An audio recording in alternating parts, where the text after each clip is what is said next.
فاجتنبوا الرجس من الاوثان واجتنبوا قول الزور۔ اللہ رب العالمین ارشاد فرماتا ہے کہ دور رہو بتوں کی گندگی سے اور بچو جھوٹی بات سے۔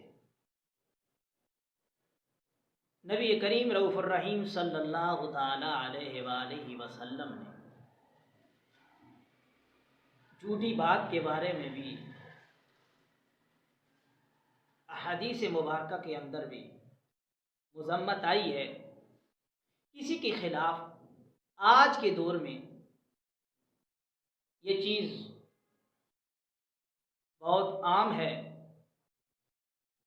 کہ جس کو جی چاہتا ہے وہ کسی کے خلاف جھوٹی بات کر دیتا ہے یا جھوٹی گواہی دے دیتا ہے۔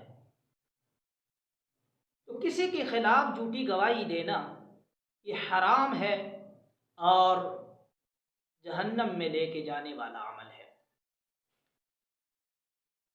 اسی کے بارے میں نبی کریم رؤوف الرحیم صلی اللہ علیہ وآلہ وسلم نے اس کی مذمت کرتے ہوئے فرمایا، آپ فرماتے ہیں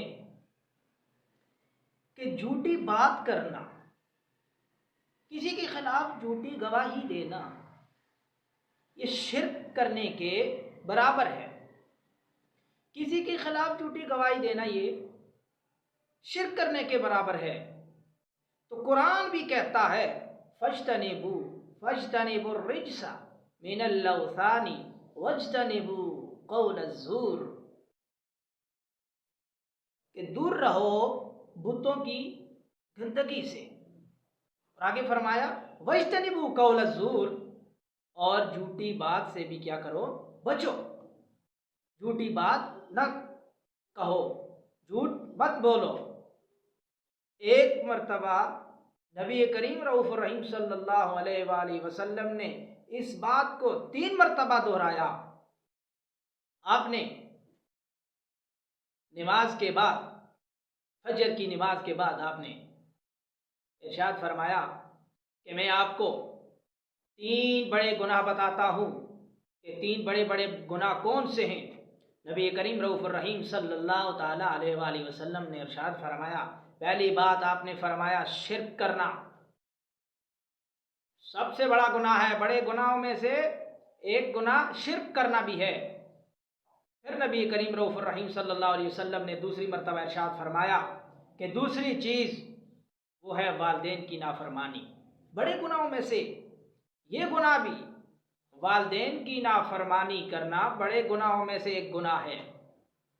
اور پھر نبی کریم رؤوف الرحیم صلی اللہ تعالی علیہ وسلم نے تیسری بات ارشاد فرمائی، آپ نے فرمایا کہ تیسری بات جھوٹی گواہی دینا، جھوٹی بات کرنا، کسی کے خلاف جھوٹی گواہی دینا۔ ہمارے پیارے نبی علیہ السلام نے فرمایا کہ یہ بڑے گناہوں میں سے ایک گناہ یہ بھی ہے کہ کسی کے خلاف جھوٹی گواہی دینا۔ آج ہمارے معاشرے میں یہ چیز بہت عام ہے، ہر جگہ یہ چیز پائی جا رہی ہے۔ ویسے جھوٹ تو بولا ہی جا رہا ہے، ہر وقت جھوٹی باتیں کی جا رہی ہیں، جس کے بارے میں خالق کائنات نے ارشاد فرمایا لعنت اللہ علی الکاذبین، کہ جھوٹے پر اللہ کی لعنت ہوتی ہے، اس پر اللہ کی نعمتیں نہیں نازل ہوتی، اس پر اللہ کی لعنت ہوتی ہے جو جھوٹ بولتا ہے۔ تو آج ہمارے معاشرے میں جھوٹی گواہیاں بہت دی جا رہی ہیں، تھانے کچہری میں جہاں بھی کسی کو ضرورت پڑتی ہے پیسے دے کے گواہی، کسی سے گواہی لے لیتا ہے، کوئی جھوٹی گواہی دے رہا ہے، پیسے کے چکر میں یہ سارا کام چل رہا ہے۔ تو جب بھی کہیں بھی گواہی دینی پڑے تو اللہ اور اس کے رسول کے فرمان کو سامنے رکھیں اور کبھی بھی جھوٹی بات نہ کریں۔ اللہ جل وعلا ہمیں اپنی زبانوں کو جھوٹ سے پاک کرنے کی توفیق عطا فرمائے۔